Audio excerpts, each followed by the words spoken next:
Bilin, hanap mo ako ng ready nga ng buti, dalawa kasi pampasag mo yan. Ano naman ang ginagawa pag may lumabas na patay, di ba?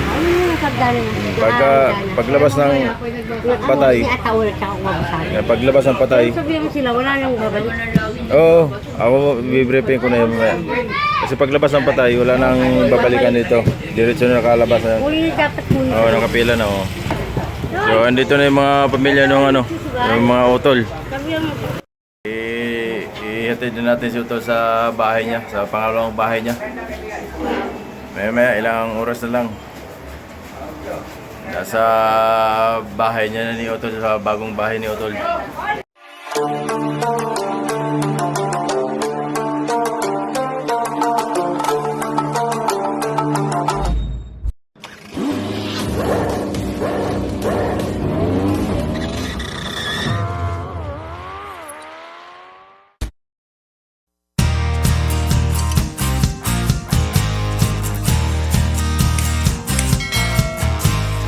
Magandang tanghali sa ating lahat mga Kuya Mambaw, vlog for tourists. Maghatid na tayo sa kay utol sa kayang pangalawang bahay.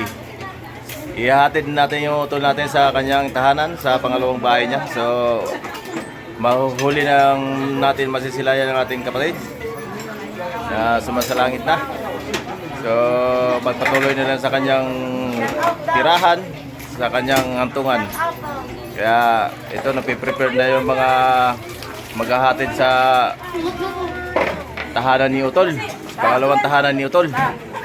So ayun, update na lang tayo maya sa maghatid sa katawan ni utol sa kanyang pangalawang bahay. So napiprepare na yung mga maghahatid.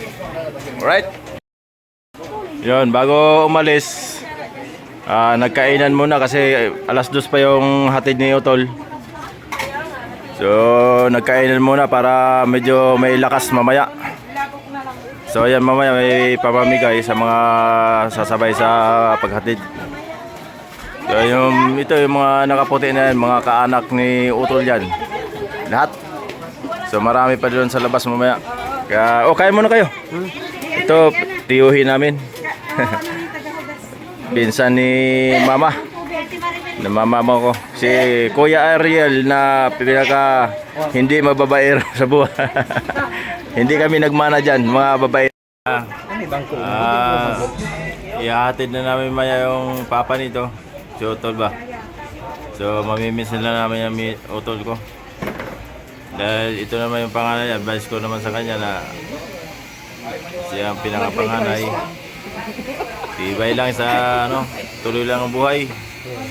Huwag natin isipin masyado kasi ikaw yung pinakapangalay, ikaw yung magagabay sa magulang mo, sa mga kapatid mo.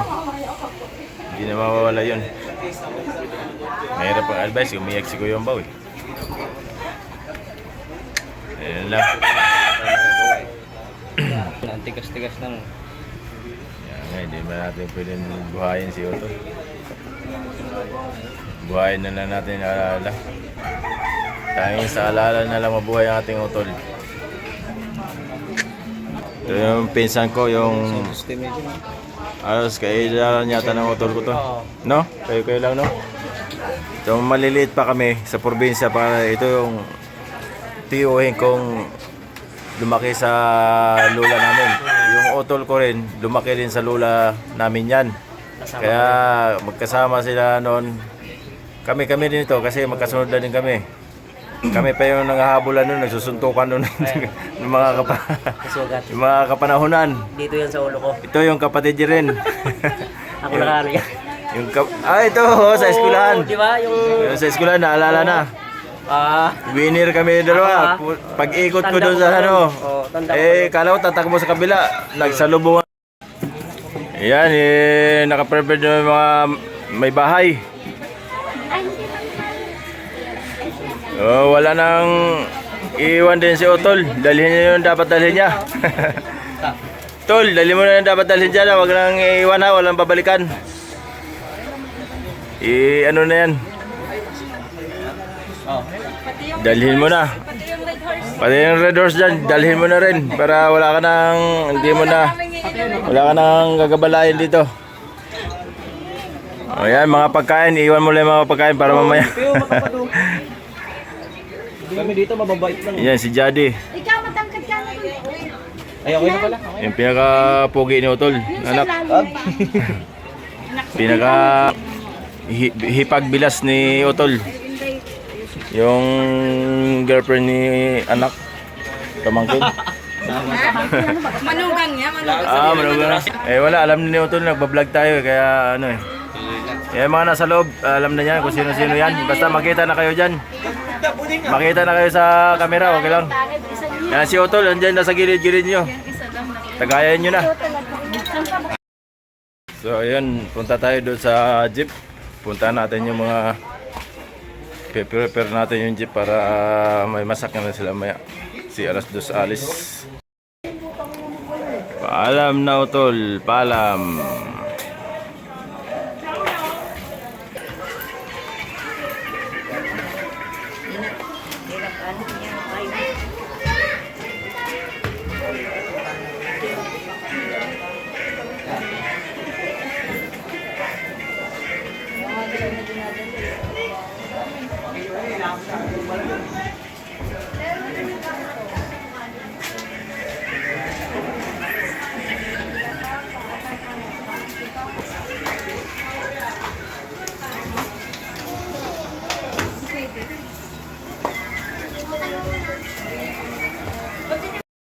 Video na lang mini-utol kay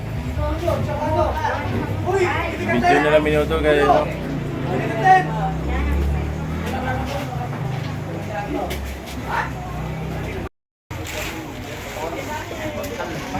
Ka-ready na yung maghahatid.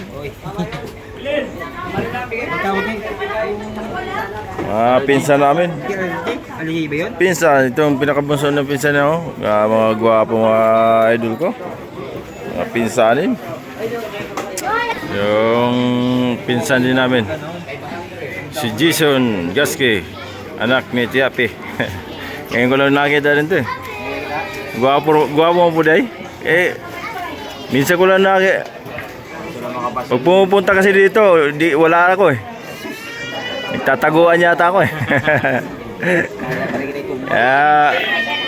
Mga pinsan, mga kamag-anak, nagkita-kita lang pag may okasyon talaga. Wala. Ganun talagang buhay. So ayan, malapit na natin ihatid si Utol. Abang-abang na lang tayo. Huli na masilayan natin ating Utol.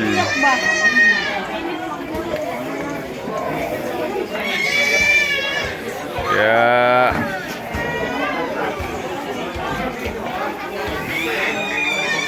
wala nang kasama si Kuya Umbo dito sa kapitbahay na ano. Nag-iisa na lang si Kuya Umbo dito. Kaya ako na lang iiwan ni Utol dito. So gampanan natin yung pamilya mo. Dito lang naman ako support sa pamilya. Kasi kanya-kanya naman tayo may pamilya, kaya andito lang din ako bilang isang kapatid. Magpaalala sa mga anak mo. Hindi ko naman kaya silang advice na kasi may sarili na silang pag-iisip. Malalaki na yun eh. Pero andito lang ako bilang isang kapatid na nakatanda sa kanila. Huwag kang mag-alala, Tol. Bilin, hanap mo ako ng ready nga ng buti, dalawa kasi pambasag mo yan. Hindi lang babasagin. Ano naman ang ginagawa pag may lumabas sa patay, di ba? Ano yung sagdali? Paglabas ng patay, paglabas ng patay, sabihin mo sila, wala nang babalik. oo, ako bibriefing ko na yun mamaya. Kasi paglabas ng patay, wala nang babalikan dito. Diretso na nakalabas na yun. Muli dapat muli. Oo, nakapila na, oo. So, andito na yung mga pamilya ng yung mga utol. Sabihin mo, kasi yung patay. Oo, tanggalin na yan, oh. Paalisin natin. Yung mga pamilya ng utol ko, yung labas na, ready na kami kasi nihintay na natin yung sakyan. Ihatid na natin sa hatungan ng aking utol. So, sakyan na lang hinihintay natin.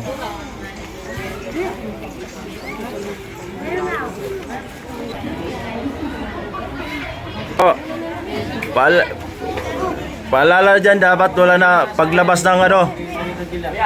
Paalala nyo sa dyan, paglabas dito mamaya, wala na kayong babalikan ha. Paglabas ng patay, pag ano, diretso na, wala nang babalikan, wala na kukunin dito sa loob ha. Paglabas ng patay, dapat wala na kayong kukunin dito, wala na kayong babalik, hindi na kayo magbalik ha. Kasi pabalik-balik mahirap. Pag ano, mamaya pagbalik ba, paglabas ng patay, wala nang kukunin pa. Kung nandoon na kayo sa paglabas natin, wala nang kukunin pang ano ha. Pagbalik okay lang yun, okay na yun. Basta paglabas ng patay, wala nang kukunin, babalik ka na. Wala na kayong pabalik-balik, wala nang ano. Kasi paglabas ng patay dyan, diretso na yan. Wala na, paghampas ng buti, wala na. Yung mga gamit nyo, iwan nyo lang yan. Mga gamit nyo, okay lang yan. Pero paglabas ng ni Otol, wala na kayong babalikan, hindi kayong pagpunta doon, tapos babalik pa kayo. Huwag kayong bumalik dito na. Pagkalabas natin, labas na agad. Wala nang ano, wala. Malakas pa din ako eh. So ayan, naghihintay na lang ng oras si Otol. May maghahatid sa pangalawang bahay ni Otol. Yun. Hihintay na lang yung susundo. Medyo mainit. Yung jeep natin hindi pa na ano, dumating. May Ayan. Ayun po sila magkakapatid. Paano sa ba? One. Ayan. May isa pong ano, naligaw. parang di kaya ni Kuya Ron na hindi umiyak, pero umiyak pa rin. Umiyak pa rin si Kuya Ron, pero tinatapangan lang natin. Tinitibayan lang natin yung loob natin kasi mahirap. Pag panaiyak si Kuya Bao, alam niyo naman, may naramdaman si Kuya Bao, pero wala na. Tinanggal ko na lang ang karamdaman ko. Para sa katawan ni Otol, maghatid lang tayo sa kanyang pangalawang bahay. So medyo mainit ha. Yan. Magpapicture na kayo lahat para maalala niyo yung mga maalala natin yung mahal sa buhay natin si Otol. Yan. So yung ibang pamilya natin, so hindi nakarating kasi alam niya malayo. Hindi na sumama sa kantungan. Paghatid lang sa pangalawang bahay ni Otol, hindi na sumama yung iba kasi malalayo yung iba. At least nakarating din sila, nakiramay. Saka nakita ko lahat ng barahan.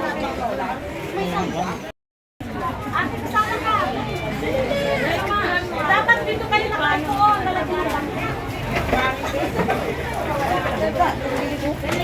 Yan, mga mahal sa buhay. Ano? Tapos na ako eh. Tayo lahat. Sige, sige.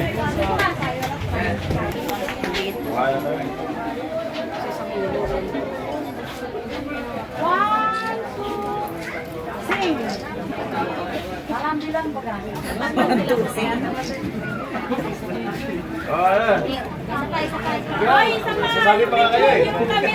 Sigaw pa nga tayo eh. Sigaw pa tayo ng... Umupo ka kasi natakpan sa likod. Anak ba niya? Tatay mo. Dito eh. Gusto ka ro.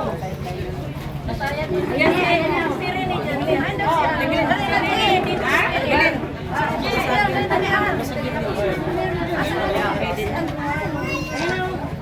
Sigaw tayo ng ano nga, paalam mo kung ano lang. 1, 2. Teka, patigil ka muna. Ano lang? Galan. So, paalam na mo. Paalam na lang. Paalam mo doon!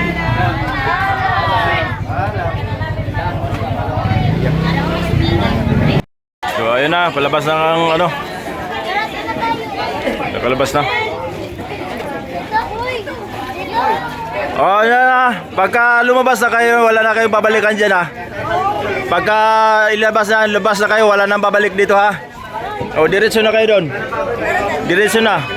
Gamit namin diyan. Okay na, mamaya na yung damit nyo dyan. Pagka lumabas dyan, wala na. Diretso na kayo doon. Diretso na kayo doon. Sige na, diretso na. Pag lumabas kayo dito, wala nang babalikan na. Sige na, dito na. Hindi, mamaya na kukunin. Mamaya na yung mga gamit nyo. Sige.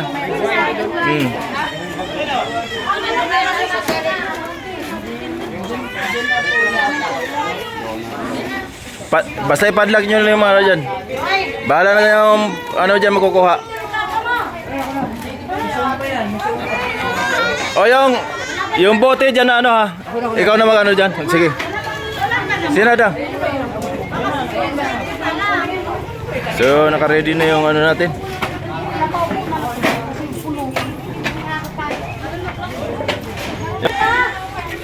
So yan na. Paalam na lahat.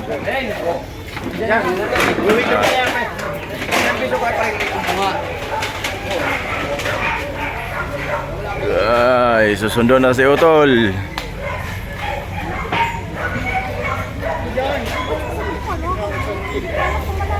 So mag-assist tayo, kukunin na lahat. Kunin na mga gamit. Sige na, sakay na kayo doon sa sakyan para ano? Sila mama. Si Archer. Yung bata. Asan na? Andun na yun. Andun na. Andun na sa unahan. So ayan, naka ano na.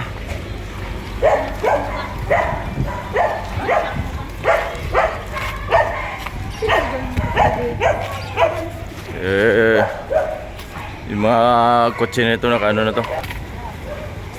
So may mga radios na rin tayo dito, hindi dito na. O, sumakay na kayo mga ano dyan, punuan na na. Sakay na kayo.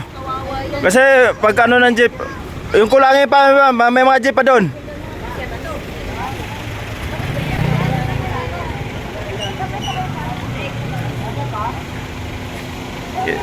Ito yung kotse natin, dito naka-ready na.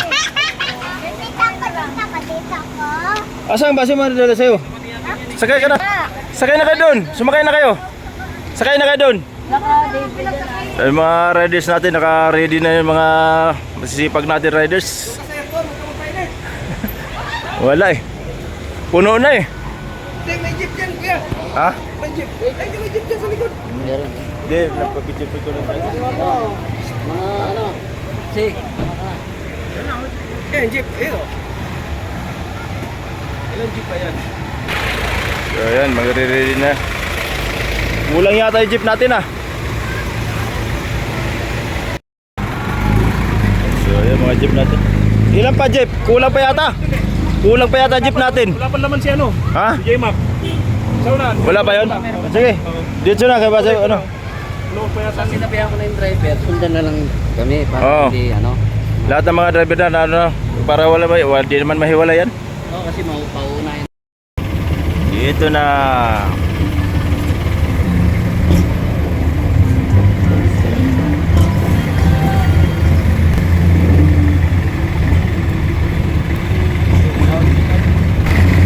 Yan mga riders, si Kuya Umbaw. Nakantabay sa atin.